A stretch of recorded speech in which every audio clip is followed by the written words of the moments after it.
I wear a Trump hat out, and look at this. Just because I wore a Trump hat. Well, it was supposed to be a happy Mother's Day meal at a Cheesecake Factory in the Miami area, but it ended with the man getting, he says, harassed over his Trump Make America Great Again hat. 22-year-old Eugenior Joseph says Cheesecake workers bullied and threatened him, intimidating his entire family. Now Cheesecake, seeing this as potentially a hit to their brand reputation, they fired two of the workers. Let's take a check of the stock closing in the green. The young man who says he was harassed at that Cheesecake Factory, he is with us, Eugenior Joseph, and his attorney, Liberty Counsel founder and chairman, Mathew Staver. Good to see you both. Good to be with you. Eugene, first to you. Can you put us at the scene? Tell us what happened.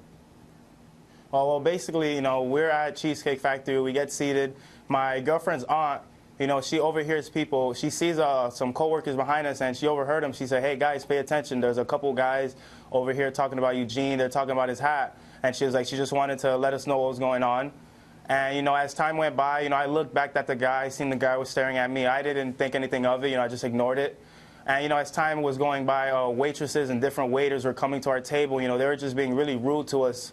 A group of the coworkers, started standing behind me, and they just started saying some crazy things. And we all were at the table, like, we were shocked to hear some things like that, They were saying, "Oh, I want to knock that hat off his head," or I can't wait to hit that hat off his head," or "Oh, if I want to knock the hat off his head so bad." And, it was just my family and everybody, my girlfriend's family, we're all just scared, and it was just really sad to be in that moment.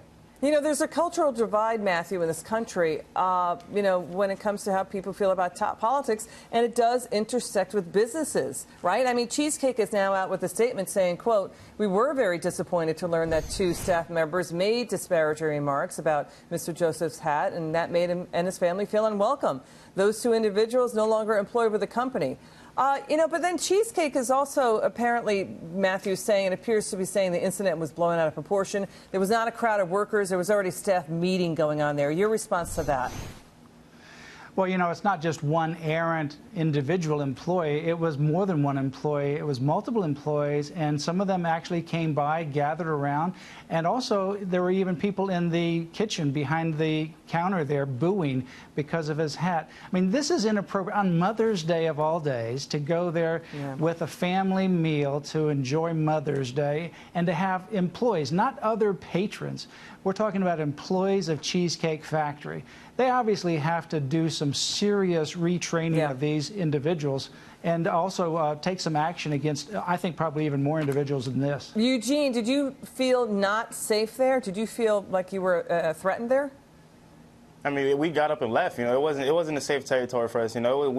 My girlfriend's grandmother was crying in tears, and everybody was just sad. We were just so shocked that, on Mother's Day, on a family day, on a celebration, we thought we'd just be able to come and enjoy a peaceful dinner as a family, but, it didn't happen. Cheesecake Factory, the employees and the workers, we were so threatened and disrespected. We just got up and left respectfully without causing any problems. Matthew, what is your Justice Department filing? What does it say? Because there's no class of discrimination for how you feel about a political leader.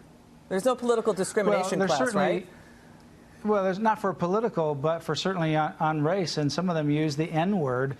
Obviously, they're referring to his being an African-American, and for an African-American to be a supporter of President Trump and make America great again. Combining all that together, it was a mixture of both politics and ethnicity and race.